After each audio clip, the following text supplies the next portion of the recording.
I think it's.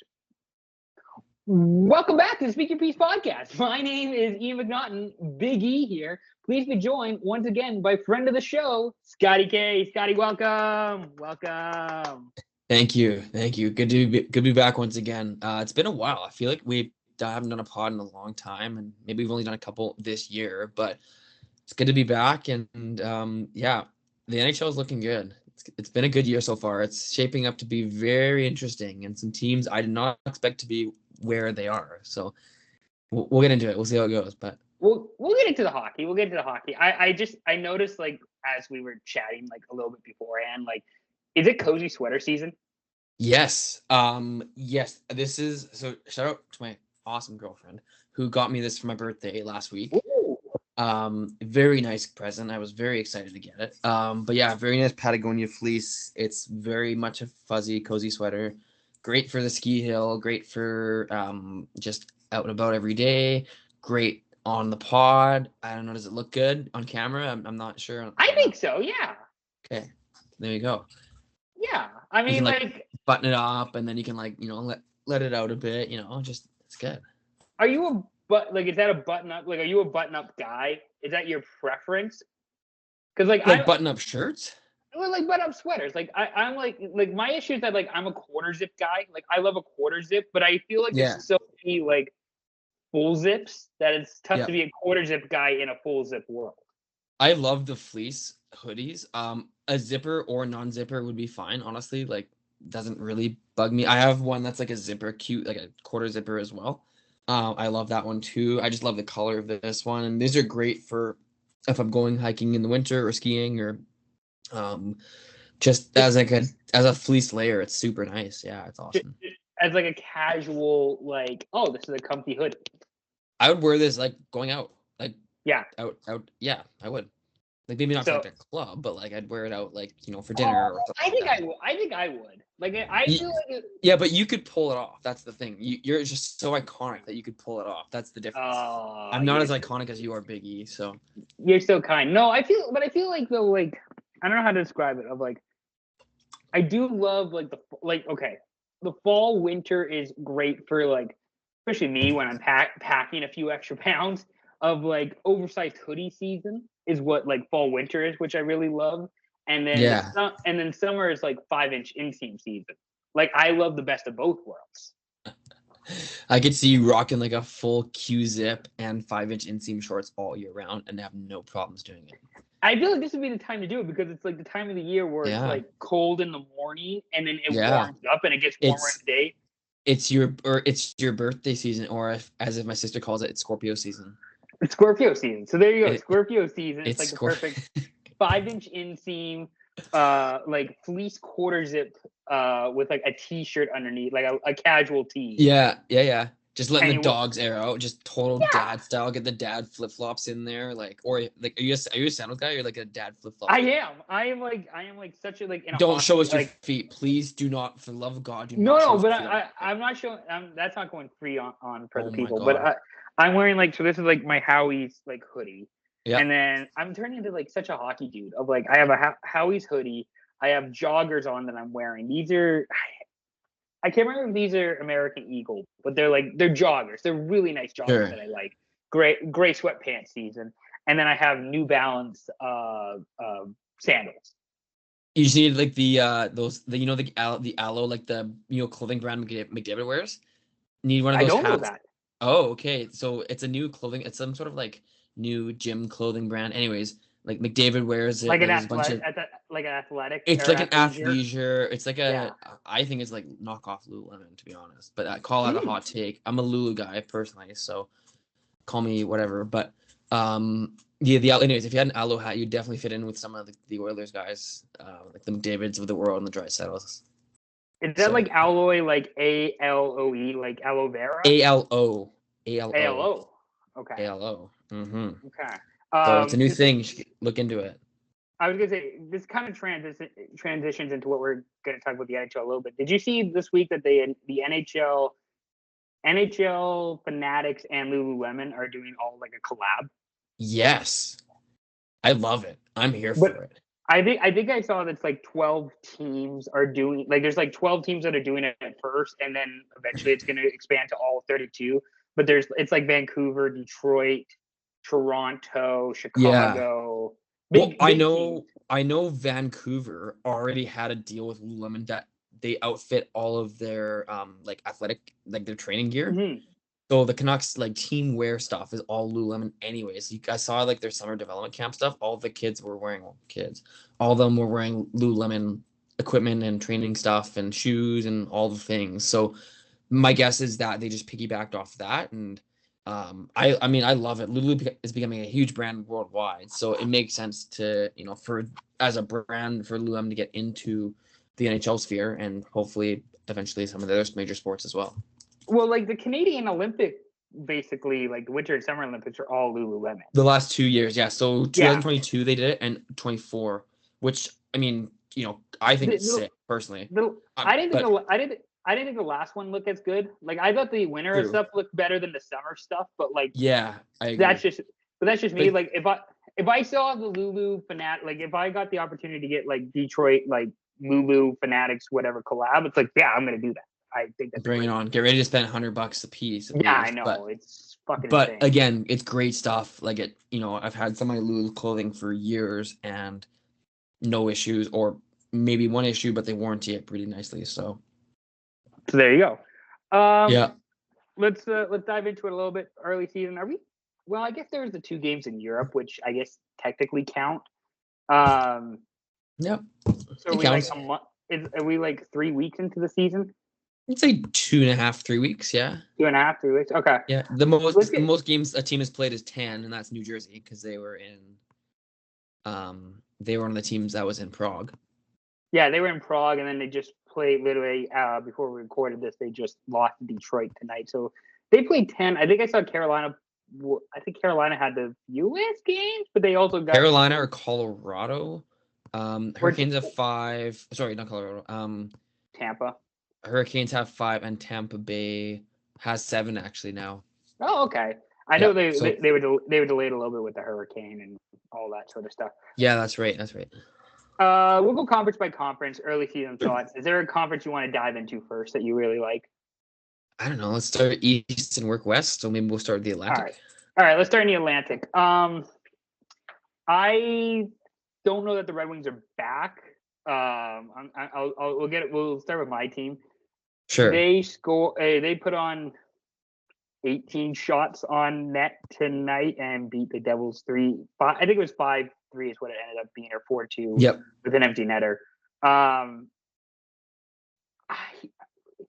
I think Tampa might be the team to beat in that division. It's still the Panthers for me until you can knock them off the pedestal.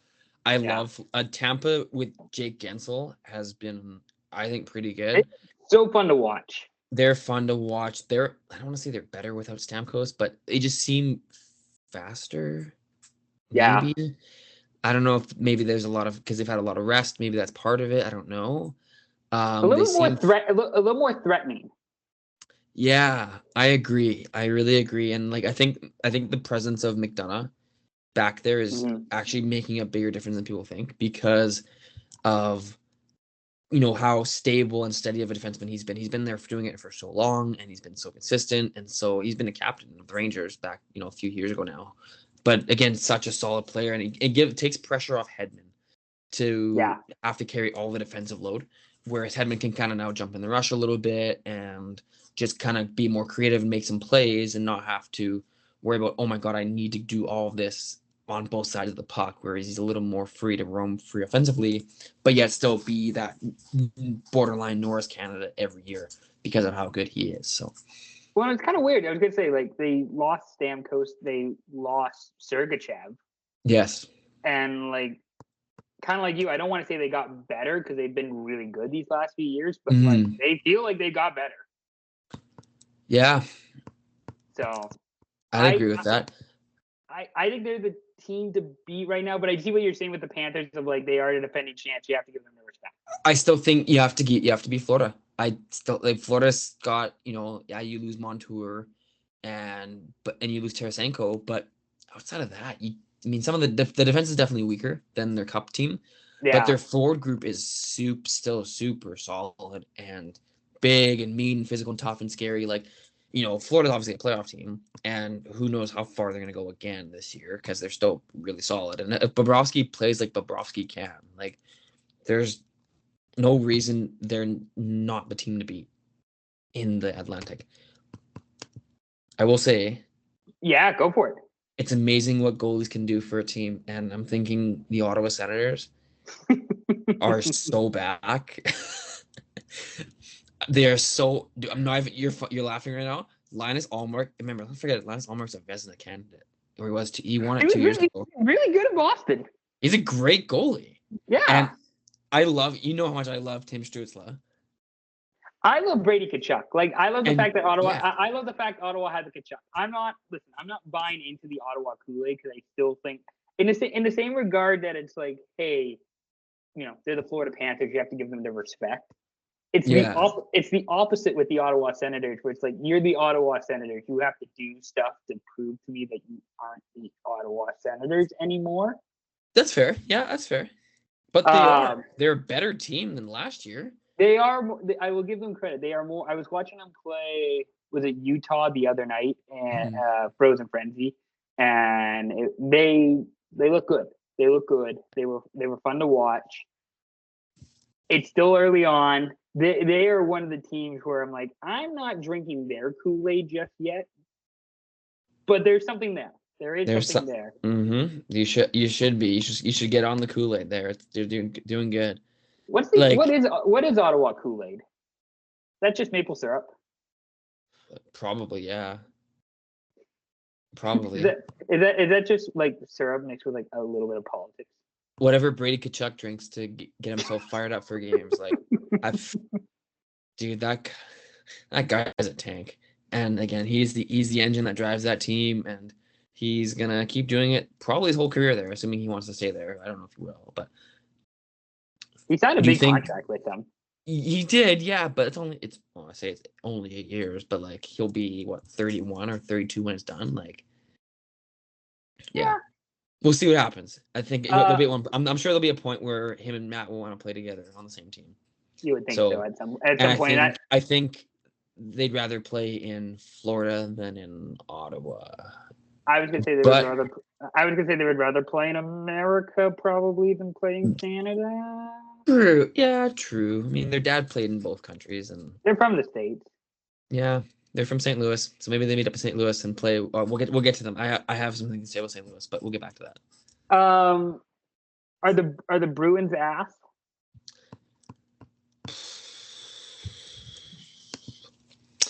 It sure looks like it, doesn't it?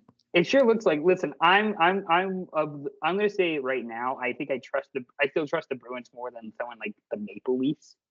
But like, boy howdy, Boston has not looked good to start the early part. Again, the whole Swayman contract stuff. That I like. As much as you're like, oh yeah, he was training before camp, like whatever, blah blah blah. He was getting shots. He's not facing NHL shots. He's not. I don't think he's even game ready. And again, it's early season. It's been 7-8 games for the Bruins. Like, he's probably still in like training camp mode, or maybe it just started the season. Like, I don't know. It's just something that it's going to take some time for Swayman to get back. Swayman's a great goalie, and it's a matter of time. But I mean, I don't know. The Bruins are kind of in a weird spot. Like, so many people for so many years have been saying, oh, like the Bruins are done. Like they're dust. Like they're not making the playoffs this year. But I mean, it's still the Bruins. Like they're still gonna probably compete, make a run for it, because that's just how it is in Boston. So they'll be fine. I mean, this might be the first year they don't make playoffs, but it's early. We'll see what happens. This is early. I almost like Boston. I like Boston more than Ottawa. Like I think the Bruins will get into a playoff spot over the Sens. Yeah, we'll see. We'll see what happens, won't we? We'll see what happens. But again, for this division, you could argue there's arguments to be made for 7 of these teams for making playoffs. I was gonna get to like Buffalo and Montreal, and like I don't Montreal's No, like obviously Montreal's sure, in its own. They're in their own world, but like Buffalo is yeah. like I Again, feel Buffalo's been horrible to start the year, like and I think Buffalo a lot of feels it has to do with they can't get a save. they can't get a save, and I still I don't love the Lindy Ruff hire.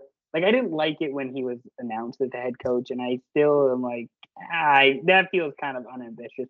But I would have told you the same thing about Travis Green in Ottawa. Like that kind of feels like an unambitious hire. Yeah, but I think the Lindy Ruff thing was the whole, oh, it's cool, he's back in Buffalo, cool. But I think I think the Travis Green hire is much better personally. And I feel like there's not like for Buffalo, it definitely felt like a nostalgic factor of like, yeah, hey, who's back? Lindy Ruff, and what also is back is like, I don't know, they're yeah, a bringing team that back, can't make the playoffs, like yeah, yeah. they're bringing back oh I don't know the slug jerseys like the Oh, the black and red, black and red, like I think they're wearing that for like a few games this year. like the bowl. The bowl, yeah, like it's like okay, like you guys are doing this nostalgic act, and it wasn't even great then, Yeah, and now you're trying to like run it back as like, hey, this is the time we had success, so let's try and bring back the time we did have some success and hope it. yeah. I don't know. I mean, some of those guys have started to start really slow. Like Thompson hasn't been great. Yeah, I don't know. It's And it's weird. you would think like, or at least you would hope that one of those goalies would kind of take off, but neither one of them have. Like I Ukko think, Pekka Luukkonen and Devin Levi have not. Yeah, like they're kind of like almost stepping on each other's toes. Like none of them can really just like yeah, take the net, and kind of like Swayman last year with Boston is like, yeah, this is my net, I'm taking it. This year, it's not really happening with either of those Lucan, Buffalo teams. It's weird, Lucan, but Lukanen and Levi are doing like a hot potato type of thing of like, it's yours, no, it's yours, no, it's yours. And it's just like, can somebody please just be a starting goalie? Can somebody yeah, just, honestly, can somebody just like take it and run with it? That's what it kind of feels like with Buffalo. yeah, 100%. Montreal, I don't know that we need to talk about Montreal all that much. They can't play defense. Cole Caulfield. Yeah, Cole Caulfield is a player. That's a I dude. love that guy. That's a dude right there. He's gonna be. There was a clip of him with shooting with EA Sports NHL 25. Some of the moves and stuff. Oh my god, it's ridiculous. He's so skilled and talented, and he's a fun loving dude. Like he's an Ian McNaughton type of player. Just like that, just plays the game, has a good time with it, and I think he's again gonna get to a point where he's gonna get a bit older, and he's gonna be sick of losing, and he's gonna kind of that'll a bit of that will come out of him, but he'll still love the game and still play it like he's a 10-year-old kid. Like it's The energy and the passion, like that's the thing. Like the 100%. dude's always smiling, even though his team has not been doing well on the ice. He's still Yeah, smiling and having fun and enjoying himself, which is great. 100%, 100%. Caulfield's probably been one of, if not my favorite players to watch so far this season. Nick Suzuki's Yeah, been pretty good to watch too. yep. I think the same thing. They just can't get a save and can't defend. Yeah, I mean, And Montembeault's had a great start to the year with the 48 save shutout against the Leafs, but outside of that, there hasn't been a whole lot from him. So, he's actually one of my fantasy goalies, which is sort of unfortunate, but yeah, there weren't many options when you picked like the 25th overall goalie in the league. So it's kind of like picking the 25th overall quarterback in fantasy football. yeah, It's like it's like, all right, he Will might Levis. get the odd shutout here and there, or like a game where he has 40 saves, but yeah. Anyways, It's really tough to like win games when you're giving up 3 to 4 goals a game. It's really tough. yeah, and Montreal's defense is very young. Like as much as people love Hudson and Arbor Xhekaj and Logan Mailloux, like they're all under 22. They're super young. They're inexperienced, I guess. And Matheson's great, and David Savard's. Those are good, some great veterans. But on a team, it's kind of like my Ducks. Like on a team, those players need to go through the growing pains of NHL life and dealing with losing a bit before they can start winning games. And it's just going to be tough sledding in Montreal for a little bit. So, yeah. Let's throw it over to the Atlantic. or not the Atlantic, the Metro. Sorry, the Metro. the Metro, the other, literally only other Eastern Division, or either the Eastern Conference Division. Let's throw it over to. I think we have to talk about the Washington Capitals because they might be the most surprising team I think so far this season. In the East, I would say so. Yeah. Yeah. Oh, yeah. Yeah, the Capitals are. They're just loving it. I think just like think about all the players they got from shit teams in tough situations. Like, I'll start with Jacob Chikrin, who went back to Ottawa thinking he would be good, turned out to be a bit of a bust, and now he's loving life. And Pierre-Luc Dubois, who's been thrown in the blender in 3 different places in Columbus and Winnipeg and Los Angeles. Everyone hated him. Oh yeah, he's gonna be a bust in Washington too. Nope. Guess who's doing well there? Pierre-Luc Dubois. And I'll even what's the other guy? Oh, Andrew Mangiapane, who was, decent guy. He's a player. He's a dude right there. Decent guy. I would love him on my team. Mangiapane, I would take him on my team any day of the week. Oh, without a doubt. Yeah. Yeah. So I want to say about Washington. Yeah. I think Ovi is going to break the record this year. Yeah. He's got a slow start goal scoring wise, but yeah. I think he will. I think next year, the big thing for him next year is like he's going to come and like when the Olympics are on next year, because the NHLers are supposed to go to the Olympics next year. Goal for him is to come back and win gold. He might just like retire at the Olympics. He might not even come back if he wins gold in Milan next year. He might just like retire. He might just retire in Italy. Fuck it, who cares? He doesn't need to come back. He might. I heard. I think was it Elliot Freeman or somebody said like, hey, who's getting a lot of like Four Nations Cup buzz this year for Team Canada is Tom Wilson. Tom Wilson. It was Elliot Freeman that said that. Yeah. And you're laughing. I think there's some basis to that statement. I think Tom Wilson is on maybe Canada's B team or Canada's C team, in terms of like quality players. If I'm honest, but it begs the question. It begs the question: could Canada win the Four Nations with their B team? I don't know. The U.S. are really good. U.S. looks really good. Sweden U.S. looks really good. We'll get to them at some point. I think with Tom Wilson again, that argument.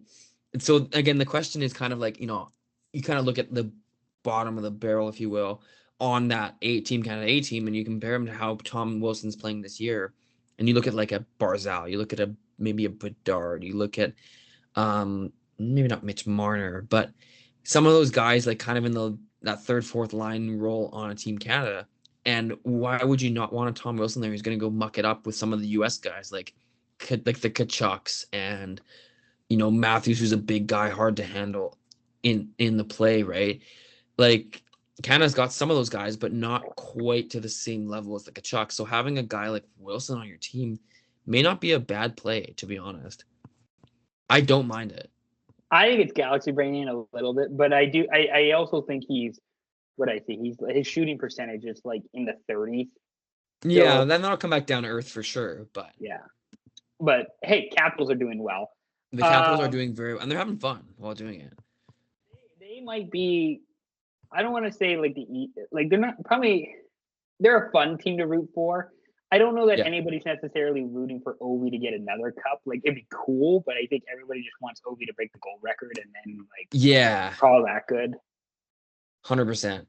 And even like with that team, like they're gonna probably fall back to earth a little bit. But again, looking at the division, right? Like the Rangers and Devils, obviously they're cream of the crop in that division. But then after that, you kind of are like, okay, who's who in the zoo? Like there's kind of a bunch of teams all in one, right? Yeah.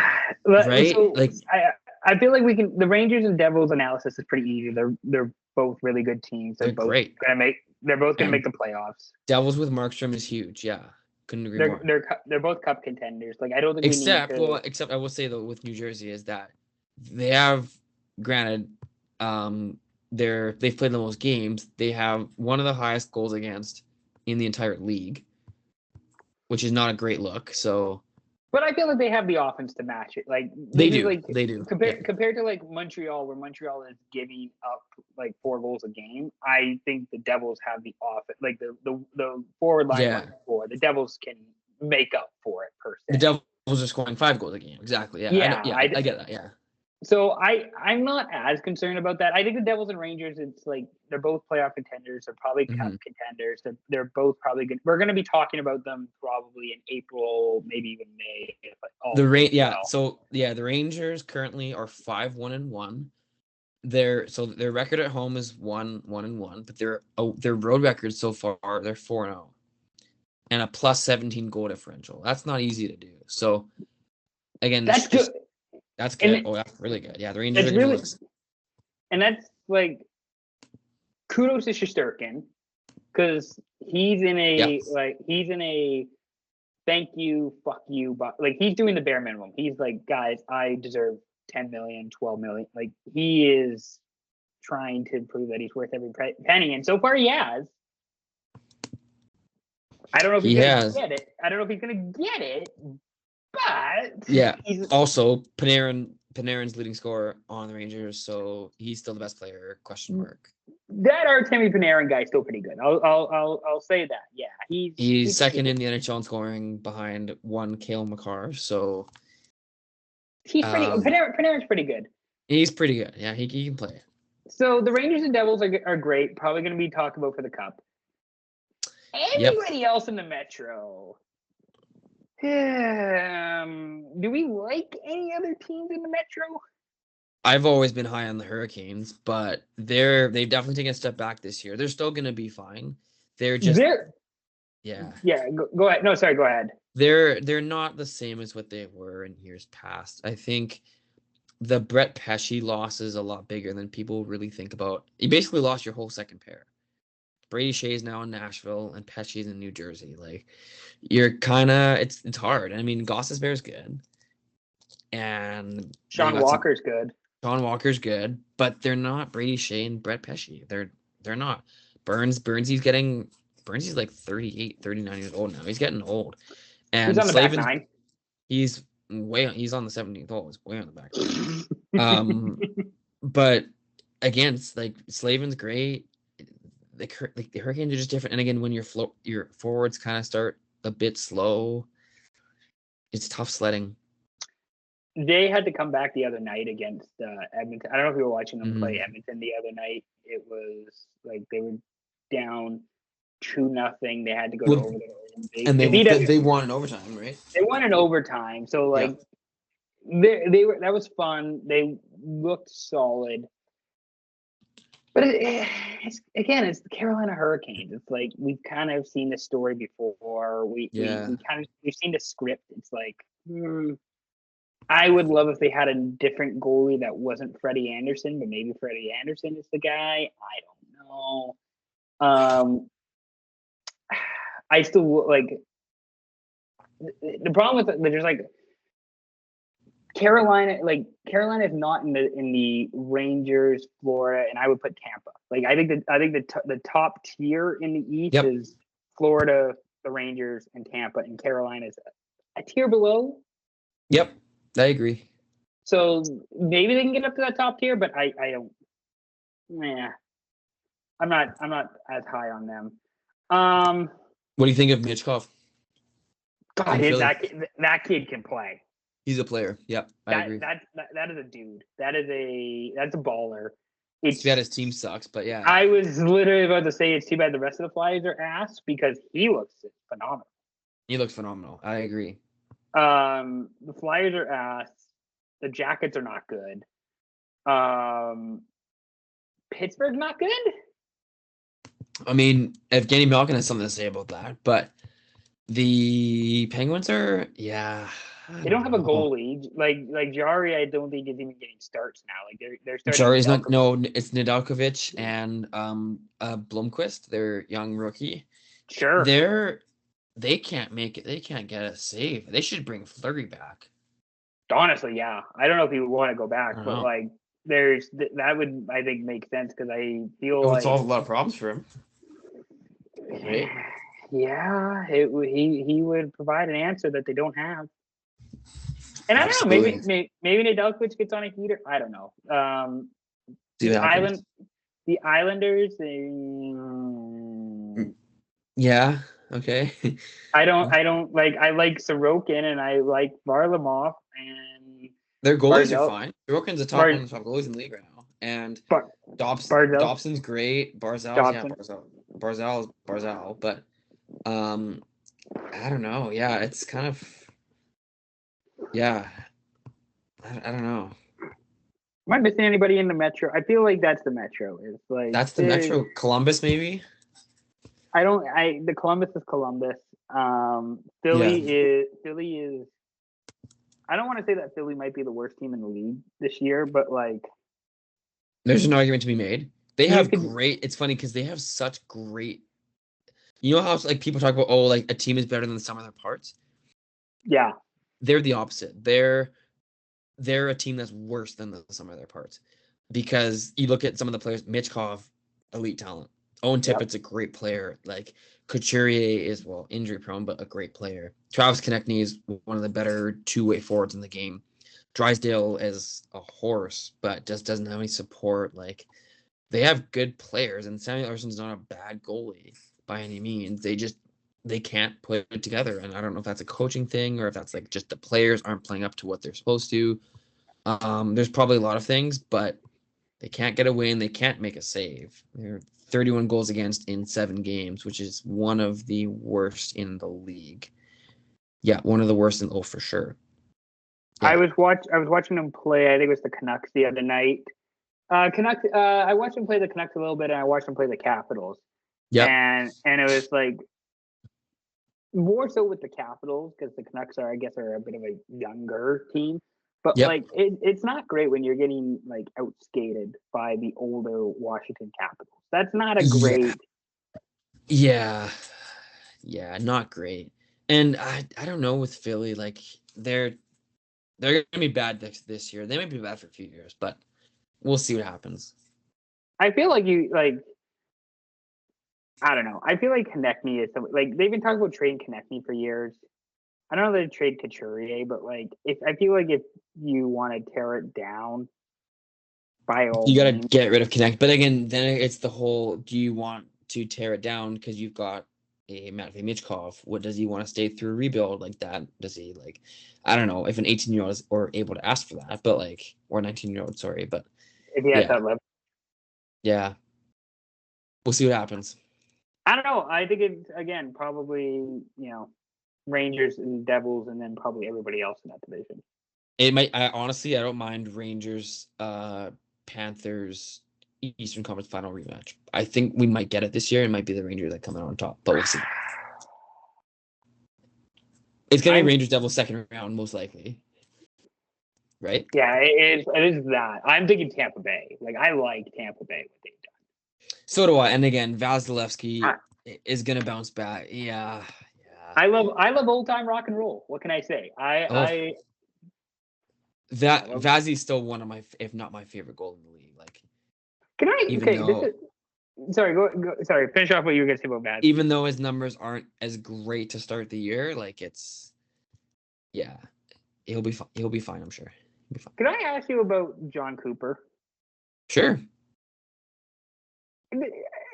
I don't know. Like, there's a couple people that I've heard, or like a couple places that I've listened of, like, John Cooper, da da da da da da. Like, he might get fired, or like, they might let John Cooper go. And I'm kind of like, I don't get that. I don't get letting go your greatest coach in franchise history. Yeah, that one's interesting because, like, I feel like if it ain't broke, don't fix it. Now, I get that they haven't been to the Cup in a few years, but like, is he the reason they haven't been to the Cup, or is it because like you're trading so much for Tanner Jeannot? Like, that's Tanner Jeannot. Yeah, Tanner Jeannot. Excuse me, Tanner Jeannot. I don't know. I like to think that, again, you always see there's always a coaching carousel every year, but it seems like why in Tampa Bay they've kept Cooper, or why in Pittsburgh they kept Sullivan, or some of these longer tenure coaches in the league, or Jared Bednar in Colorado. And again, 7-8 years is a pretty long time for a coach. And a lot of that, this is my personal opinion, so I think a lot of it has to do with the messaging the coach is sending is passing on to the players. Is that do the players believe in the coach? Does the coach, say the right things, make the right moves, make the right adjustments? And again, not every team is a Stanley Cup winning team. That's not what I'm like. And again, sometimes I think management staff and ownership look at a team and they say, okay, has the coach met the expectations of what this team could and should be? Yes, great, keep them on, or no, or again, especially now that Cooper's won 2 cups and he's taken them to 2 other ones, like there's a pretty long leash for John Cooper. So again, it's not like oh, we wanted you a second round of playoffs, but you only got to the first round, you're fired. It's more like, okay, things didn't go your way. Let's work on it. We'll get you the players you need to make this a better team. And yeah, we'll see what happens. I mean, like, look at who Tampa Bay's added. Like, Moser's a great add on the back end. Jake Gensel, we talked about earlier. Connor Geekie, I'm a huge fan of his. He's awesome. So just some, a few pieces there. And again, you lose Sergachev, you lose Stamkos, but again, not that you're exactly replacing them with Gensel and Moser, but you're still getting good players. You have good assets in place. Like, it's looking good for Tampa Bay. So I don't mind where you're taking it, to be honest. Like, it's going to be one of the Florida teams out of that, out of the Atlantic. And then it's going to be one of the New York metropolitan teams out of the Metro. So take your pick, have fun with it, see what happens. So that's probably the right answer. We're going to travel a little way to the Central. We have to give the Winnipeg Jets some love. Like, they are, of course. I know we're recording this in the middle of their game against Seattle, but like, best team in the NHL? Sure looks like it based on the numbers right now. They are the only undefeated team with 1,000% of their points earned. Hellebuck's been great, which is always great. I was going to say, this is what I was going to get into with Winnipeg of like, they seem to have a formula that works of like, hey, we have great goaltending. Hey, we have Mark Scheifele, Kyle Connor. And like, that's just going to win us games. I think their power play I saw was like astronomical at like 44% or something stupid like that. Which will come back down to earth, of course. And but I remember the start of the year, I know we talked about Winnipeg as barely being a playoff team. Or even not being a playoff team. I'm not sure exactly what our predictions were. Fringe. Let's say a fringe playoff team. And again, I probably mentioned, Ehlers needs a big year, and Hellebuck needs to be better. And what's Perfetti going to do this year? Well, guess who's leading their team in scoring? Nikolai Ehlers. Guess who's tied for third in scoring, 1 point behind? Cole Perfetti. Yes, it's early season. I get it. But again, Josh Morrissey, Neil Pionk both have 7 points. When you're getting that kind of contribution from the back end, things are going great in Winnipeg. And makes life easier.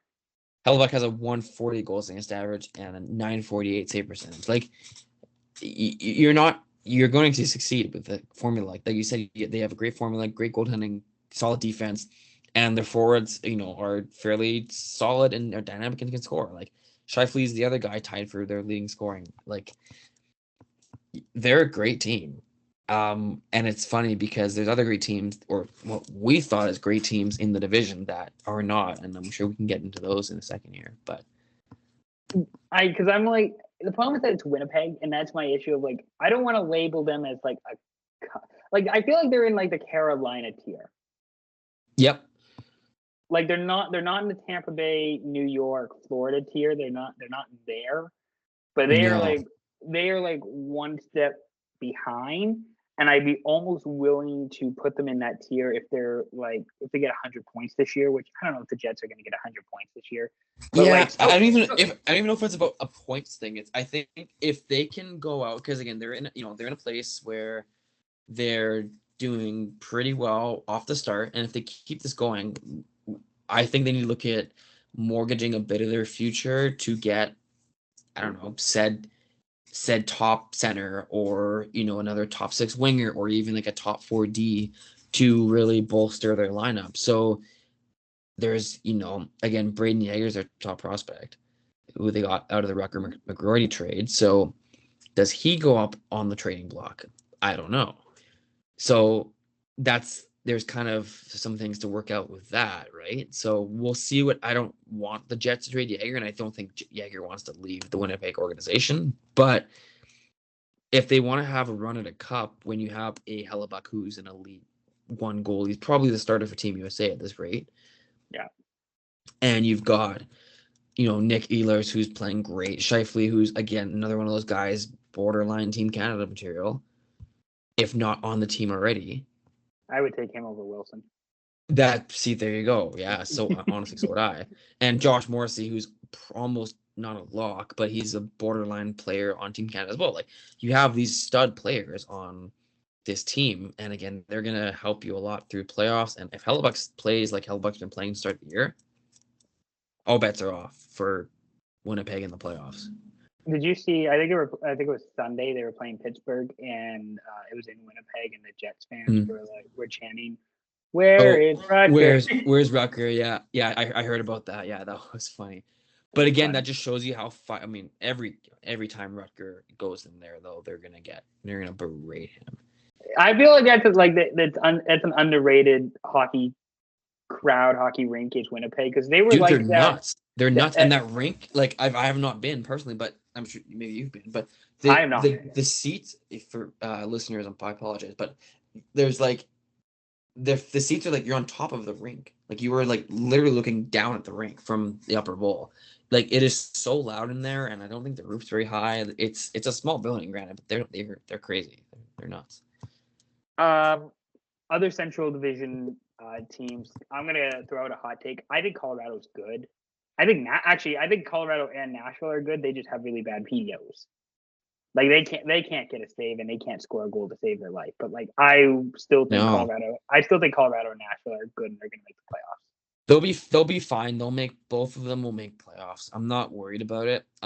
Again, I think, like, there's the whole power shift. Like, the Western Conference is way better than the Eastern Conference right now, or at least it's. Yeah, and I got my theories on this one. And maybe it's early, yes, but again, when you look at a team like Colorado and Nashville buried in the bottom of their division right now, that's a good sign for the conference, right?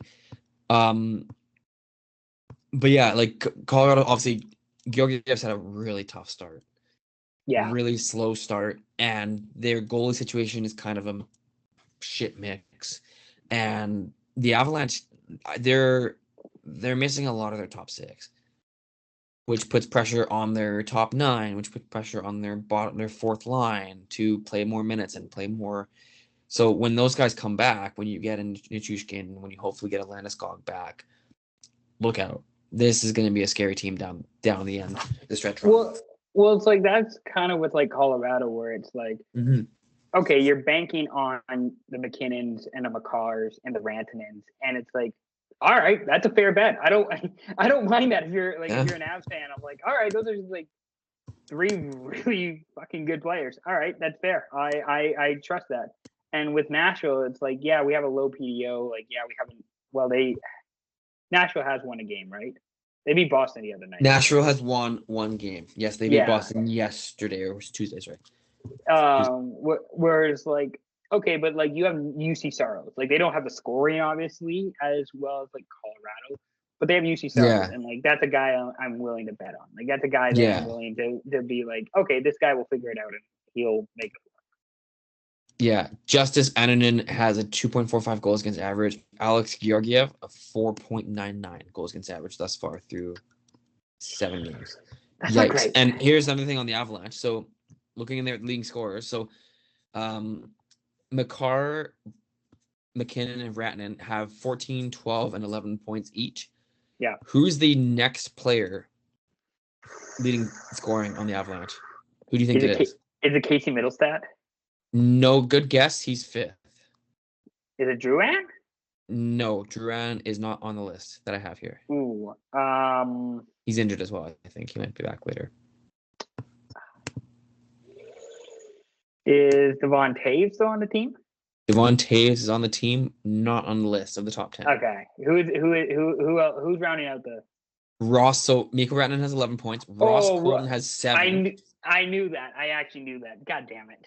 Ross Colton has 7. Middlestat has 6, and after that, Kiviranta has 3. So it just shows you like how much how heavily reliant they are on The top Kale, end guys. Kale, Miko, and Nathan McKinnon. Yeah. It's yeah. They'll be excited to get Nichushkin and Landeskog back, take some pressure off the big boys and figure some stuff out. So I think their power play is like one of the best. for sure. Like that might be my favorite power play of like Makar, McKinnon, Rantanen, Drew, and Middlestat. Like they had PP1 out there. Scary. I had And they again, had you throw a Landeskog in there, or you throw like look out, dude. Yeah, crazy. Chicago has Bedard, and that's about it. They'll be bad again. Tyler Bertuzzi's kind of a guy, but not enough to really make a substantial impact. Yeah. I want to talk about – can I talk about St. Louis Blues for a second? Go off, King. Philip Broberg is so fucking good at hockey, and the Oilers fuck the dog on this one. I really think they should have kept Broberg because of how good he looks now that he's been given free reign to prance around the ice and put up 7 points in 7 games and dish Robert Thomas and Jordan Kyrou and Dylan Holloway, who also the Oilers left off. So the Blues are kind of good. I think they're kind of sick, you know. And again, with Hofer and Binnington, you could argument to be made, Hofer could be Team Canada goalie. There's an argument there. He's not great. I know you're feeding me right now. He's not great. But who else do you have? What are your other options in goal? Binnington's numbers aren't better than Hofer's just yet. So the Blues are nice. I think the Blues are good. They don't get enough. Well, they haven't been great like since they won the cup. Like they've made the playoffs, but they haven't been like top tier. Yeah, I agree. Kyrou doesn't get enough attention and enough love. Probably Thomas either, but definitely Kyrou. Where like I think Kyrou had like what an 80-point season last year. Kyrou had it was up there for sure. So like I like Holloway. Like I thought Holloway would. I don't know. The whole Oilers situation was weird. I didn't know if they were. He's a guy that I would want on my team. Yeah. And I understand from the Edmonton perspective, like, oh, we can get Dylan Holloway cheaper, which like, okay, but not really as much with Broberg. I think the Broberg piece is a huge loss, and just because of what he showed in the playoffs last year. Yeah. Right. And Holloway's easier to, not saying that Holloway's directly replaceable, but he's easier to replace than Broberg is. You can find, as much as I like Holloway, you can find Dylan Holloways out there. Yes. I guess it's the point with you can find another Dylan Holloway. Sure. Broberg, you could probably find another Broberg, but it's also not as easily. And it's also trying to fill a top 6 role, which for Edmonton is a bigger deal, I would think, than St. Louis, because like Edmonton's defense this year, new boy. Yeah. But the Blues, I don't know. I like Colorado and Nashville. I think Winnipeg will probably make the playoffs too. Like it's gonna be tight at the top of the Central. And we haven't even talked about the Minnesota Wild, who have not even. I don't think they've like been behind at all this season. They are 5-0-2, so they have 0 losses, 2 overtime losses, and like they're looking great. I swear I saw that they haven't lost. Like they haven't been behind at all at any point this season, which feels insane. Yeah. And also, let's not forget here, speaking of teams we haven't talked about Dallas yet. We haven't talked about Dallas yet. Who probably is coming out of the Central, if I'm being honest. Yeah, probably. I mean, that team is so fucking good. Like, that team has everything. They're great. Yeah. They're great. Jake Ottinger's my other fantasy goalie. We went from the uber low of Sam Montembeault to my boy Jake Ottinger lighting it up for the Dallas dude. I know. He was like the 3rd goalie off the board, and I got the 25th goalie off the board. Stupid. I should have planned it better. But you got Daniel Jones at quarterback while also simultaneously getting like Joe Burrow. Yeah, Actually, that's a good football comp. I know both those players. Yeah, they're not bad. So yeah, there you go. Well, yeah, no, we but- haven't even talked about Dallas, and Dallas is really fucking good. Dallas is, they're one of my favorites in the West, but it's like that Central can, outside of Chicago, that Central just feels extremely wide open. yeah, it does. And even a team like Utah, they're gonna fuck some teams over coming up here. They don't have some mind. dudes. What's that? They have some dudes. They have some dudes. I mean, the Jersey, they've lost Jersey for a couple of weeks here, which is gonna really suck because he was a monster in the first couple games for them. Sergachev looked great. I was gonna say Jersey, and I think John Marino is the other guy that they. Yeah, again, your right shot D. That's really hard to replace, right? Yeah.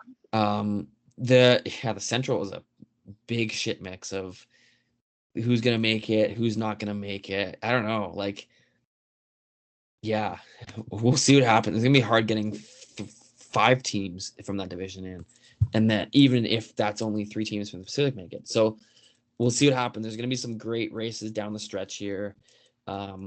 Nashville, Utah, St. Louis, probably even like a Minnesota will all be in the mix for like maybe 1 or 2 spots. Gonna be close. Even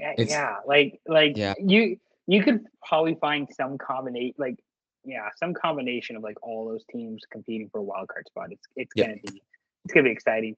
You talked about the Pacific Division a little bit. Let's talk about the Pacific Division. Yep. I think my biggest, maybe not my biggest takeaway, but like definitely one early on is like the LA Kings. We talked about them a little bit before the season. Yeah.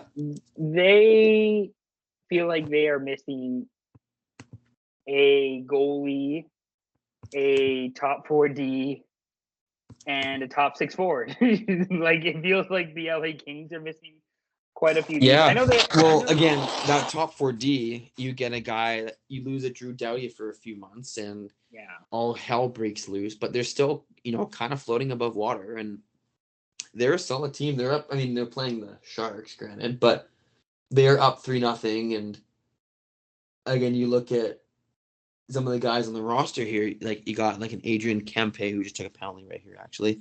Nice. Yeah, a little high stick, not a big deal. Quentin Byfield has taken a step, and Kopitar's still Kopitar. Like it's insanity. How well he plays and how consistent he is day in and day out. The Doughty loss is huge, and I was gonna say they also had a really shitty opening start to the year where like they played like a couple preseason games in Quebec City, and then this is their first home game. Yeah, like tonight's their home opener. And it's what, October 25th, 26th, 24th? October 24th tonight. 24th. Like that, like they were like Quebec City to Buffalo to Boston to Ottawa, Toronto, Montreal. Like I like insane, and they still had to go play another game in Anaheim. Like they're just getting to a home game tonight. Yeah. And it's just like okay. Yeah. They can like rest and like not a great road trip, but like they're home. They don't have to worry about that as much now. Yeah. Again, not a great road trip, but then again, to start the year and they go 3-2-2, that's not bad. That's not bad, no. Like that's not bad at all. So is Vegas the favorite in the Pacific? I mean, depending on who you ask, Calgary's the favorite, but we do have to give some Calgary love. We did not give a lot. We do. We'll get back to them. No, I think Vegas or Vancouver is the favorite. I mean, obviously with how horrible the Oilers have started, definitely not them. But Vegas or Vancouver, I would say. I mean, the Canucks they're fine. They're just getting their feet under them. Same with Vegas too, right? And well, Vancouver feels like they missed like, and I know Lankinen had like a .920 save percentage when he starts, which is good. But it feels like they're missing Demko. They missed Demko a lot, for sure. Like, it feels like a team that's like, I wish we had our starting goalie. And, like, Shelovs hasn't been that good since when he's played. No, it's a lot of pressure on him, too, to be the guy. And, if Demko's back in, I think Shelovs takes a bit of pressure off himself, and he just plays his game, and he's great as a backup. I still like the Canucks. I still like, the Knights. Jack Eichel's a monster. Eichel and Stone.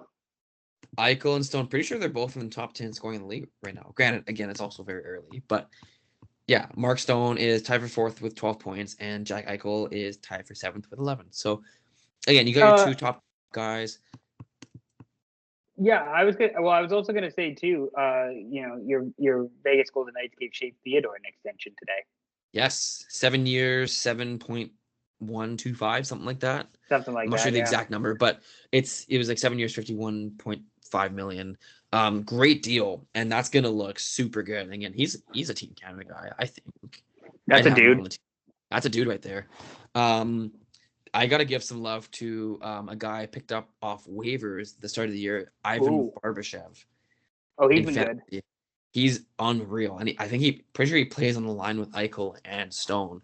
So you got those very smart off. I know. Smart pickup. Again, when those guys start hot, and Barbashev, he's got the whole, you always hear the Chicks guys talk about the 5x5, like, or the 8x8, whatever. Like Barbashev, 5x5, one of the best steals of a deal in the NHL in terms of contract money and contract dollars.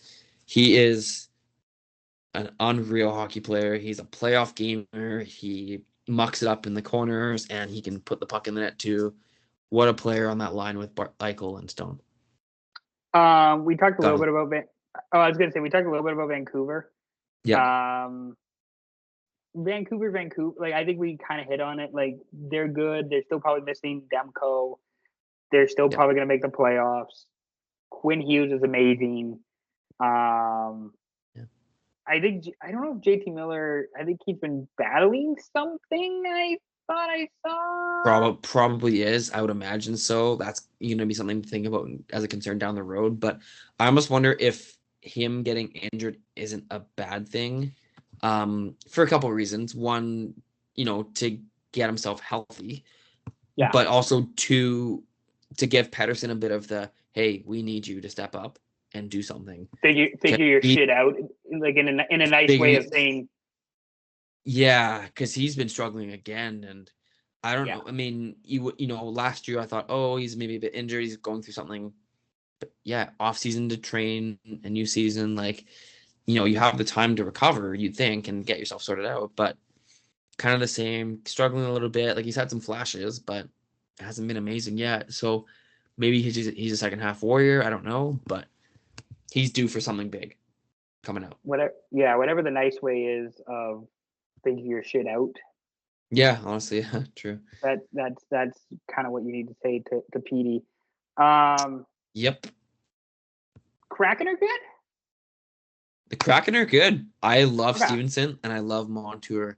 And I, again, there's all this talk about Jessica Campbell, and as there should be, she's the first female coach in NHL history, and she's made an impact right away. I think she drew up a few plays, and they scored on it. Like, she's rolling. A great coach. What's that? It's rolling. It's rolling. It's rolling. And the biggest thing is, and this is with any coach, doesn't matter who they are, is that do your players buy into what you're saying? And in Seattle, they are. They really listen to Bylsma. They listen to Campbell. The rest of their coaching staff has been great, and they have a good team. And again, when you add two guys, Stevenson and Montour aren't superstars by any means, but they're two key players on cup-winning teams. Stevenson's a borderline first-line center, and Montour's I would argue, a top D. Like, these are huge additions to an already very solid lineup, and you get the emergence of more of Matty Beniers coming out, and you get Shane Wright, who's actually playing NHL minutes now, and a really solid decor already with, Joey Decor has been really solid in net. Like, it's a good looking team. Matty Beniers, that's a guy. He's a guy. He's been great. And I think one of the biggest things is kind of an addition by subtraction of just not having Dave Hackstall. Like, he seemed to be a guy that kind of just, I don't want to say brought everything down, but it was like there did feel like the ceiling with Seattle with Hackstall as head coach, and now it feels like, hey, we can rise above that. We can be more than that. And I think his voice kind of lost a bit of its. He lost a bit of a voice in the room. Yeah, and I think again the change of coach, a change of voice is always a good thing, especially if you're not making playoffs every year. Is hard, right? So I don't know. Yeah, that Bosman's been great, so keep him rolling. I like it. If it ain't broke, don't fix it. If it ain't broke, don't fix it. Speaking of things that are broke and need fixing, the Edmonton Oilers.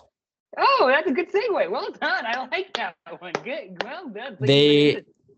they have some issues, those Oilers. Are we worried about the Oilers though? I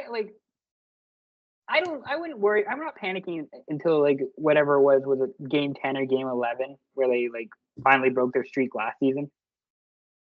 Yeah. We'll see what happens. Like I don't know. They're bad, but it's McDavid and Draisaitl. They'll probably get out of the hole. They'll probably make playoffs anyways. They'll probably go back to the cup. So, but when you start 2-4-1 and you have a -13 goal differential in 7 games, that's very bad. That sounds like a team that let me check my notes. Needs goaltending and defense. And we've been saying this with the Oilers. We've been saying this with the Oilers for so long. Yeah. Also, scoring 2 goals a game isn't going to cut it either. Oh, wait, Jeff Skinner isn't producing like everybody said he was going to? Wow. I'm shocked. Wow. Wow. Yeah, that Broberg loss is sure hurting them, hey? Not to pump his tires again, but Dylan Holloway. I want to give a little love to he's a good player. Yeah, he's an Alberta kid too. He's from Western Calgary. Yeah. I think he played in Okotoks, but he grew up in like the foothills of the Rockies. Mm. Yeah, I know someone that knows him really well. So friend of a friend. Yeah, exactly. Oh, Dylan Holloway's a friend of a friend. Yeah. Is that like our friends of friends who are in Edmonton? Who are one of them was Oilers fans. I don't know. Yeah, good one. No, not quite like maybe like that. Anyways, so the Oilers are bad.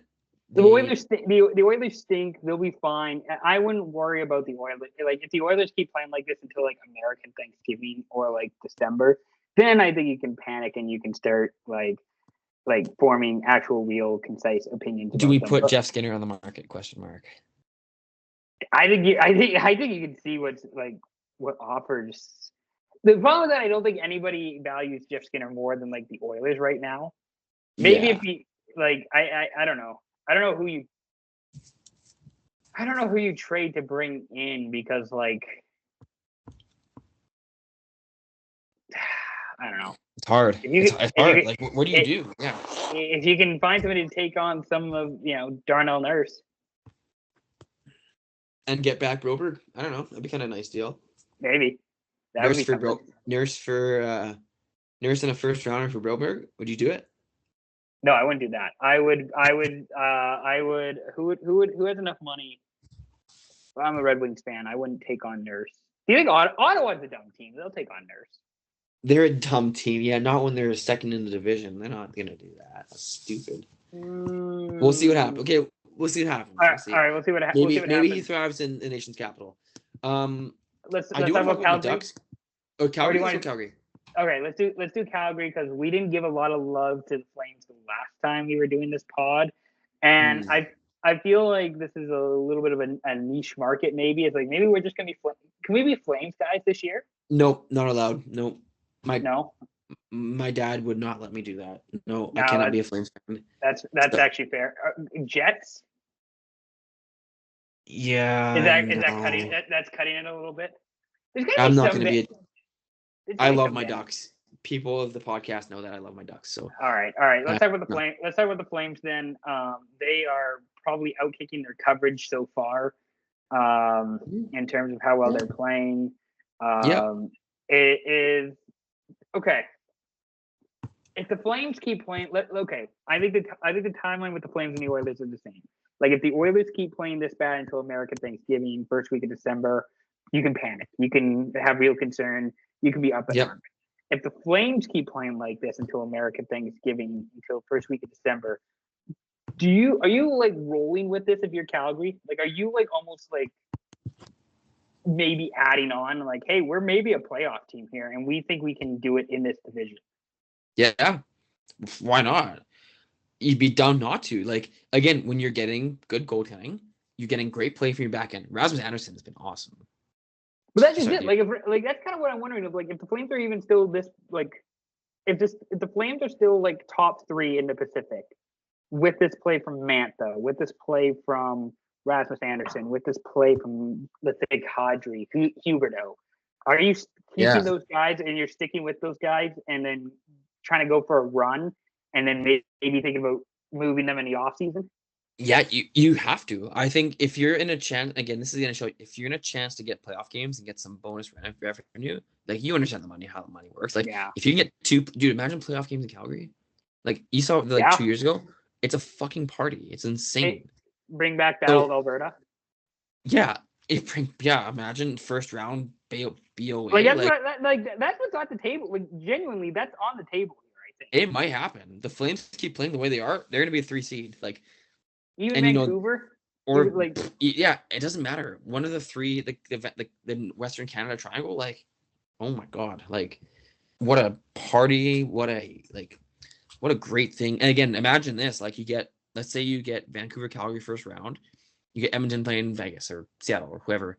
Yeah. And then second round, you get Vancouver versus Edmonton, or you get Calgary versus Edmonton. Like, doesn't matter. Like, not that that's going to happen, but. Well, no, as per tradition, it's Edmonton has to play LA in the first round. You know, government mandated Edmonton, LA. Of course, yeah, because we love that.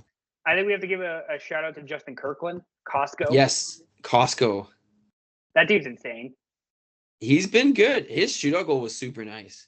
It was. I think it was a couple nights ago against was it Pittsburgh? Pittsburgh, yeah. Yeah, super nice goal. Yeah, I saw that one. That was great. So you love to see it. Yeah, they're a great looking team, and like, again, they have some solid players. Mackenzie Weegar is a solid defenseman. Jake Bean is not a bad player. He's a dude. Like, which I was gonna say, which for like somebody like Calgary, that's the difference between like tanking and making the play. No, I don't know about making the playoffs, but at least like being in contention for a wild card. Mm-hmm. It's like, instead of being shit, it's like, hey, he's not bad. He's average. Like, yeah, that's such a big gap that helps the team. I agree. Yeah, I couldn't agree more. And again, I think the coaching has a lot to do with it, and some of the players, the rookies.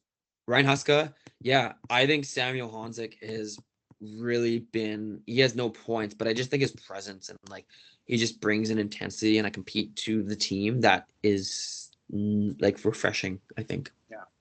So. Ducks. The Ducks. I have a little note on the Ducks actually. I re-met Scott Niedermayer. Wow. Oh, so again. This is like becoming like the second time I've met him. This is like 5 stages of Scott, like how we're meeting players. What's your Scott Niedermayer story? So on October 19th, I went to vote. Ooh, good for you. I went to vote. Yeah. I was away. I won't say exactly where it was, just to like, a little confidentiality here. But I was, I went to go vote, and in the hotel lobby where I went to vote, there was a bearded man, probably 6 foot, 6'1", and I was walking through the space, and I turned to my girlfriend. I'm like, I know this person. So I was like, oh, I'm gonna go get something in the car, and like went back, whatever, not being creepy at all, not like staring at this man, like is this who I think it is? I look at him, he kind of turns a bit, and I was like, oh my god, like that is Scott Niedermayer. And the first time I met him, I was working, so I had to be like super cool, like chill. I couldn't like totally fan out and be like, oh my god, you're my idol. You're the reason why I love the Ducks, essentially. But this time I could. Because I was gonna say the first time was at Chevy's, wasn't it? Yeah, I was at the store I used to work at in Kelowna. And so I was on the clock with my work stuff, and I went to my boss. I was 18 at the time. I was like, oh my god, I'm losing my mind. This is Scott Niedermayer, like the Hall of Fame defenseman legend. So this time, just what are the odds, right? So happened to be in the same place at the same time. He got I think he was voting and whatever. Just how it worked out. Super great story. I'll tell you off the air, Ian. But it's it was freaking awesome. So I got a picture with him, chatted a little bit. because I just have some mutual connections with them, whatever. So, super great. Yeah. Just, had a good chat, said hi, 1 minute conversation, and I went and voted, and that was that. And yeah, so super cool. I was like buzzing the rest of the day. But yeah, Did you plug SYP? Did you like, hey man, you want to come no, to we didn't have enough time for that. No, unfortunately, sorry. No, I don't think Niedermeyer is really a social media guy, anyways. I think I would not think so. I would feel like he's like a pretty, not private, but like more subdued guy. He's just kind of hanging with his kids, doing his thing. But yeah. I do want to speak about the Ducks a little bit though, because I think Yes. they're gonna surprise some teams. And again, I think our prediction from the pre-show is gonna be pretty accurate. Like, they're gonna compete in March, hopefully, and give some teams a run. I don't think they'll make playoffs, but if they do, it's gonna be behind Lucas Dostal. He's been good, hasn't he? He's been very good, yeah. Let me look at his numbers here real quick. I was gonna say, I think I saw that he has like the highest was it expected saves? It's up there. So here are his numbers right now. So his goals against is 2.19, which for a team that sees that many shots is really good. And his save percentage is 936. Which is really good for the Ducks. Which is really good for the Ducks, and 1 shutout. So again, things are looking pretty good so far. The Ducks are 3-2-1. Like, yeah, it's early. They've played the Sharks twice, so that kind of take that into consideration. But still, like, it's a good-looking team. Cutter, Gochin, Carlson have been unreal on that first line. Yeah. With it was Killorn for a few games. Now it was Fabry for a bit as well. Zegras is looking a little bit more responsibly defensively. A little bit more defensively responsible. McTavish has been great. Like, yeah, the Ducks are looking all right. My one note on the Ducks is that I love their jerseys. Their jerseys make them more watchable. I was watching them play with Vegas. They were hosting Vegas, I think, not that long ago. A few nights ago now, yeah. Yep. Or no, Utah. They were playing Utah. Excuse me. They were playing Utah, and it was like, oh, this is a good jersey matchup. If anything, this is at least a good jersey matchup. So kudos to the Ducks of at least wearing. I think it's been mostly just the orange jerseys at home. I'm like, the orange jersey with the orange pant combo sock. I'm like, yeah, this will work. I'll do it. I like this. It works. Yeah, I love it too. I want to get a jersey, one of those ones so bad. Maybe even a white jersey. We'll see. But orange or white would be awesome. And yeah, they're sweet. I'm loving it. That's all my notes I have on the Ducks. And Dostal, I think, like, he has like the highest save expected saves or something, whatever the analytics like Dostal, which is like, okay, that's pretty good. He's just maybe playing for a shitty Ducks team. Yes, 100%. Speaking of not great, of bad, the San Jose Sharks, they're feisty. Yeah, they're feisty. Celebrini's injured, which I think really sucks because he alone makes that team semi-watchable. And just watching this now, like, it's 3-0 Kings. The second period just started. Sharks are in a power play, haven't even gotten in the zone yet, and now they just get in. So yeah, the Sharks are not good. I think they are feisty. Like, in a limited time that I have seen the San Jose Sharks, it's like, okay, you guys probably aren't going to win many games, but you're going to try and be competitive, which I appreciate. Like, I feel like for San Jose, that's with Tyler Toffoli being the main guy. He's going to provide some leadership of like, guys, we're not fucking around here. I'm not here to fuck around. Like, I'm going to try and win as many. Like, obviously they're not going to, but he's like, I'm going to try and win as many games as I can. They have some good veteran players. They just don't have enough of them. And that's that they don't have any big time play drivers just yet. Celebrini's going to be great, but he's 18 years old. Like, you're not getting a lot with that. And then you've got Will Smith, who, is having some struggles early on, especially in his own zone. Again, great talents and amazing players, but just don't have the experience yet to do. They're kind of like the Ducks 2 years ago, like, just super young, super inexperienced, don't have a lot going for them, but they'll be fine down the road. I'm not worried about them. So they're not trying. Yeah, the expectations are so low that it's not I can Yeah. this year. I'm also a little surprised with them moving Askarov down to the AHL so quickly. I thought they'd give him a look on the big club, but I don't know that he's 100% healthy. that's probably the biggest part of it. Yeah. Yeah. Which That's I a think good they're point. like, which I think they're also not trying to rush him. It's kind of this whole Yep. mentality of like, hey, Agreed. when you're ready, we'll give you a shot, and I that agree. time will come. That time will come eventually. Any other hockey thoughts? Are we missing other Pacific? No, we got all the Pacific teams. Yeah, we talked about every. Yeah, team we covered them all. I mean, it's been a great start to the year so far. Some very interesting storylines to start, and I'll really want to be curious to see like what it happened when we pod hopefully around Christmas. How things have changed, how things have shifted. Maybe we'll like re-listen to this pod before we go back and record that one. That'll be a fun one to watch for sure. Listen to how stupid I am with some of the things I say. Mm-hmm. Also, by that time, we'll have Four Nations. We should talk about Four Nations really quickly. The jerseys, and I want to get your thoughts on them. The teams, maybe we don't do it when we release the rosters, or should we talk about the jerseys now?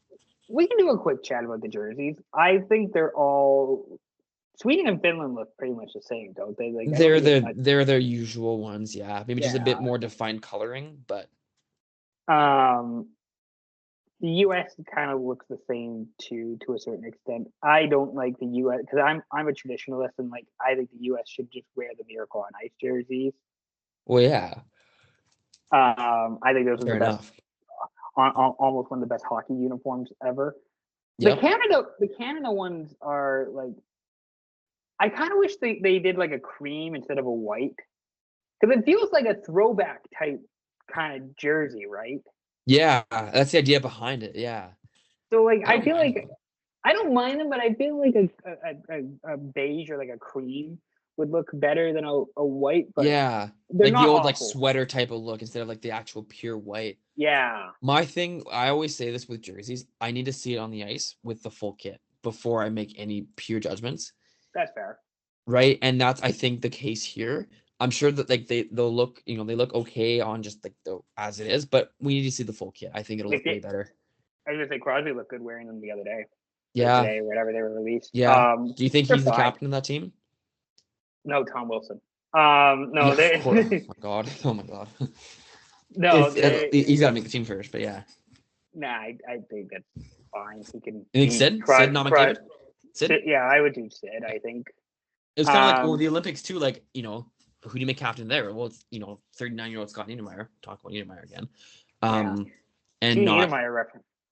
Yeah, it's a record. Hit the over on that. Yeah, he can still make the Team Canada, right? He can play Four Nations. He's good enough. Do we think the Four Nations is a real tournament? Like, I know it's not true best on because you don't have all the countries. Like, yeah, a team like Czechia probably deserves to be there. They're sick. Like, Russia again, Germany. Like, there's a lot of NHL talent that isn't even going to get showcased here. Like Slovakia could give some. There's a lot of good Slovaks in the NHL. Like, which team? Sorry, Switzerland. Yes, the Swiss. Yeah, dude. Like, you're missing. Like, again, think about all the players not even playing in the tournament. Like, you could make a team arguably better than any of the teams in the tournament with that. Like, right? Like, Draisaitl, Stützle, Josti. I was gonna say we'll do a preview for it. Like, we'll act like it's a real tournament, but genuinely, it's like, yeah. I'm looking forward to the Olympics in 2026 because I think it'd be, just do the Olympics or do like a real like World Cup. Like, enough of this bullshit like Four Nations or like. Yeah, I still think this is better than nothing. Granted, there hasn't been anything. Think about this. There hasn't been anything since you and I were 16 years old in terms of international hockey. High school, dude. Like, that's fucking bullshit. There's a whole like group of fans that have never experienced best on best hockey, and like we were young kids, so for us it was like, oh my god, this is awesome. But we're coming up to 15 years of the Golden Goal. Yeah, and there's been one best on best Olympics, one World Cup of hockey. That's one World Cup of hockey. Like, fucking. What That's a it. joke.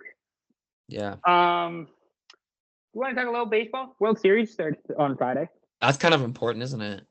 I feel like we should talk about that. Yeah. I don't know. It's Dodgers Yankees. Yep. I knew that. I probably will watch, but I'm like, I don't know. I don't want to say I'm hate watching because I kind of like the Dodgers, not like the Dodgers, but like I like the story of Shohei. That's like my biggest World Series like takeaway is like this says Shohei has the opportunity to have the greatest season ever, and that's what I'm rooting for. Ever. Yeah. Ever. You could well, in baseball probably yes, but you could argue in the big four like 50-50 is so rare. Yeah, he's the only right. I think he's the only guy to ever do it. There you go, and he pitches as well. Like he took this season off because he's getting Tommy John this year, and he took the season off, and he's like, hey, you know what I'm going to do instead? I'm just going to go get 50 stolen bases and 50 home runs. Like, I hope that's okay with you guys. Like, I almost wonder if this makes the Dodgers think he's not going to pitch anymore. Just leave him as a position player. Because if he's going to be this dominant, why would you want him to pitch and risk injury pitching? No, I think you got to let him pitch. He's at least give him the chance to pitch. You got to at least fair enough. Fair enough. He can go pitch. He can go fucking pitch and be a closer next season. Like, sure, go do that. True. Like True. Imagine just do like a little in like what's the whole thing? It's like the switch. Yeah, do a double switch and like the double switch. That's what it's called. Yeah. He's like a double switch where it's just like, oh yeah, now actually I'm the closer too. By the way, it's like yeah. Like you starting like whatever position you move yourself to pitcher in the ninth inning. It's like wow, okay, pretty good. Yeah. It's like I think Shohei is probably the most important player in the World Series. There's a lot of arguments to be made for Aaron Judge, though. I was gonna say Aaron Judge. So my hot take is that the New York Yankees have basically been like the Maple, like not this century, but like this decade, the last whatever since Judge and like Gary Sanchez when they were like young pipsqueaks running the show. Yeah. They feel very Toronto Maple Leafs-esque of like they just can't. Well, just so many good players and expectations and just nothing to show for it. Yeah. But yet, at least. And again, the Yankees have won a World Series since 2009, since Jeter, Pettit, Teixeira, Mariano Rivera, Jorge Posada, like that core, that like iconic Yankees core from the early 2000s, late 90s. They haven't been bad because they're the Yankees, but they haven't done much, right? No. So they haven't, have they even made a World Series since then? I don't think they have. No, they haven't. So that's why it feels kind of Maple Leafs-esque of just like, oh God, I don't know what this collapse is going to look like. Well, I don't know if there will be. We'll see what happens. I wonder if the cold weather will play a factor too, because they're going from Los Angeles, bright and sunny LA, to freezing, frigid New York in November. Like, we'll see what happens. Judge is probably the second most important player. Soto's the third most important. Yep, I think so. I mean, Mookie Betts, he'll play a role. He'll play a role. He's probably the fourth most important. Freddie Freeman, he's a big game player. Like, Freeman, TK Hernandez, I think it's getting like some time at third. Garrett Cole, the thing is like I don't know that anybody. The unfortunate part with baseball, there's so many unfortunate parts, but like there will never be like a Madison Bumgarner type run ever again, which is so unfortunate because that was probably like one of the last cool baseball at least pitching performances of Mad Bum going off in that one. I mean, like outside of the whole Blake Snell getting pulled early, you could argue that one was pretty close too. Yeah, that was close. That one was close. Like I think had the Rays won that year against they played the Dodgers that year. Had they won that year, like you could argue for that. But yeah, I'm with you. Like what Madison Bumgarner did in that 2014 playoffs was insane. Yeah. So, and I mean, it won't be quite the same, but we'll see. Is there any other like hot takes or like you're looking forward to in this World Series? Like, I mean, are Go these ahead. like I don't follow baseball as close as you do. Are these the two best teams?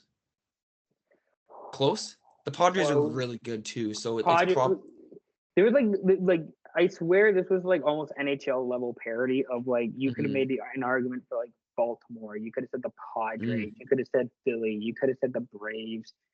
You could have like Cleveland was pretty good. The AL Yeah, the AL Central of like Cleveland and Detroit. Well, Detroit I guess made the playoffs too, but like Cleveland, Kansas City as well because like yeah, all of those teams beat up on the White Sox this year since the White yeah. Sox were so They ass. were so bad. Yeah, that's right. That's right. That's right. Yeah. Um, I'll say these are the two best teams Yeah. because they have the most star power. These are the two That teams with the was most. kind of yeah. Again, this is probably one of the more star-studded World Series ever. Well, Maybe. and I feel like we wouldn't be talking about Major League Baseball. We'd be talking about it more if we had a Dodgers Yankees World Series like in the 10 years before. Like Yeah. I think I saw something where it's like this is the first Dodgers Yankees World Series since '81. That's a long time. Yeah. That's And even and just like a big prime time series where you get, two of the game's best players pitted. Like you're probably yeah, looking at your AL and NL MVPs right here with yeah. Judge and Shohei, right? So again, like, and you're getting, you get silver sluggers and gold gloves all across the diamond on both sides. And You you get got really some all-star awesome pitching. pitching. Yeah, Yeah.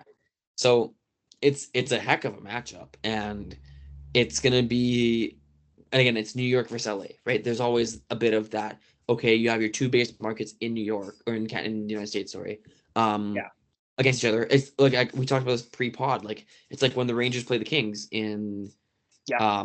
2014. It was that type of level of like this is like New York City versus Los Angeles. You're gonna get a lot of eyeballs. A lot of eyeballs, a lot of fans, a lot of crazy fans, huge parade, sorry, like it's yeah, it's gonna be bananas in both those cities, and yeah. I will say the guy I am looking forward to watching, obviously Shohei, Betts, hmm Judge, Soto. The guy I'm really looking forward to watching is Yoshinobu Yamamoto, who is the Dodgers pitcher in Game Two. Me too. He came over this season. He's dealing with some injuries. He's got a lot of nasty stuff, but he only gets about 5 innings just because of how the Dodgers, like how Dave Roberts manages the Dodgers, and kind of making sure he's healthy, which is like I don't love Yeah, that for baseball. I don't love that about baseball. Like, oh, we gotta have a bullpen game, but it's also like the World Series. Like, oh, we gotta like have an innings limit, but it's also the World Series. It's like yeah. let your best pitcher be your best pitcher. Let your best guy be your best guy. Um, predict. Do you have a prediction? Dodgers or Yankees in how many games? I mean, like it's hard. I'm gonna just go shot in the dark here. I'm gonna say Yankees in 7. Ooh, Yankees in 7, I think would be cool. Who has home field? Is it the Dodgers? Dodgers. Okay, yeah. So yeah, I think I'll it's say a. I yeah. think it's a. I don't know if it's a 2-3-2. I think it's a 2-2-1-1-1. Fuck, that sucks. That sucks for the travel. Yeah, it's not great. I feel like I was also the same. Was it the 2012 Stanley Cup Finals Oh where yes, Rangers or Kings Devils. Kings Devils, but it was like everybody knew the Kings were winning the series, and then the Devils won like Game 5 or whatever, and then they all had to fly back to LA, where it's Back just to like, LA. what? I mean, but again, you could argue that Edmonton, Florida, too. That's a huge. That And that one's 7. It's like 3-0 Florida. Oh, like it's gonna be done in Edmonton. Nope, back to Florida. Done in Florida. Nope, back to Edmonton. Yeah, exactly. Like all this insane travel, and that's part of it. Like again, that's probably an argument to not have the 1 versus 16 in playoffs for hockey, but I don't know. It's flights are so quick now. Planes are getting so fast and powerful. Like I don't know. I was gonna say, at least there's direct flight from LA to New York compared Yes, and nonstop probably too. and nonstop compared to Edmonton, Florida. Yeah. Uh-huh. Yeah, like Sunrise, Florida to Leduc County, Alberta. Yeah, it's bit of you know a the the one with the Costco next to it. Yeah, that's the airport that we're going to. Yeah, That's where we're going. Yeah. Yeah, exactly. Yeah. It's just fields, and then there's a Costco. Yeah. Um, Do we I'm have a gonna take the mailbag? I'm gonna take. Well, I was gonna say I'm gonna take the Dodgers in 6. I don't know if we Oh, got a yes. mailbag. I feel like people just hate us and don't want us to thrive. Let me take a look here and see. Yeah, I didn't get a mailbag. People are praying for our downfall. Yeah, People are busy, man. People are busy. It's like November, I almost know. November. It's cold and shitty. People are not. Yeah, I don't know. Happens. I'm trying to think of a way to segue this out of here. Got any final hot takes or any final thoughts here before we call it a night? Go back to an I'm old gonna FYP say, thing. yeah, bring the old hot takes, eh? I'm gonna say, yeah, I don't know. I have one from today that this is just a personal thing from Sure. doing laundry today. There is Bring it. no better fucking feeling than leaving, or not leaving, but like folding not leaving a fucking single sock by itself when you're doing the fucking laundry. Sure, sex is cool, but have you ever folded all the socks together that were in the laundry and you don't have a single sock that's by itself? You know? Yep. Yeah. Like you have the one fucking sock that's like, you motherfucker. There was another Your one sock of you drawer in is here. immaculate. No, it isn't. It was just today where it's just like, it's like, the pot is back and Ian's laundry game is back too. it's getting back. We're working on it, but it's just, there you go. Or has it ever left? Do we know about that? Who knows? it's getting better. It's a process, you know. There you go. Do you have anything else? Do you have anything else that any final hot takes for you? Whew, I don't know. Is Patagonia your go-to over MEC? I'm trying to think. Well, you can get Patagonia at MEC. Oh, can you? Is that what they sell? I'm not as. You're not hip. You're not hip with the granola stuff. I am not. No, that's okay. I usually get my stuff like Old Navy. Yes. Again, this one was gifted to me, so very nice. But I do have a few Patagonia fleeces now, and they're all amazing. And I swear you should have at least one if you can get your hands on one, or ask a nice person for a gift, or family, or your girlfriend, or your boyfriend, or whichever way you swing. Like, just ask for a nice gift. Maybe Christmas, maybe Santa Claus will bring it to you this year. Who knows? Santa is gonna bring. Christmas is 2 months away. 2 months tomorrow. So, get off the naughty list and get on the nice list. So that's the final segue. On that note, get off the naughty list. That is the final takeaway on this. Scotty, thank you very much for taking part. You can listen to the podcast. We're on Spotify, Apple Podcasts. We're on YouTube. You can follow us on Instagram at SYP Pod, and we'll be back again soon. I don't know. We'll have 2 podcasts weeks. We'll make it work. So, peace out. Bye.